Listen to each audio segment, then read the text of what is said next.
నాగుల చవితికి పుట్టలో పాలు పోద్దామంటే బయట వర్షమైతే అస్సలు ఆగడం లేదండి. తిరుపతిలో అయితే విపరీతంగా పడుతుందండి వాన.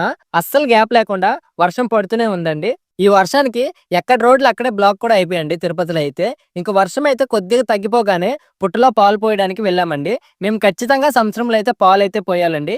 ఒకవేళ సంవత్సరంలో పాలు పోయలేకపోతే మాకు చెవు విపరీతంగా నొప్పి వచ్చి చెవు నుంచి చీమలాగా కారుతుందండి.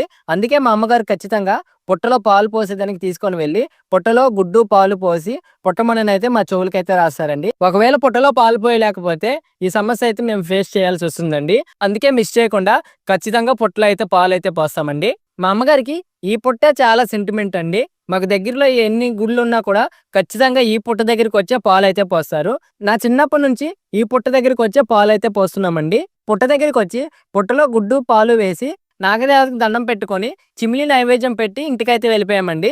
తిరుపతిలో అయితే వర్షాలు మామూలుగా అయితే పడడం లేదండి. ఈరోజు మీరు పుట్టలో పాలు పోసారా లేదా కింద కామెంట్ అయితే చేయండి.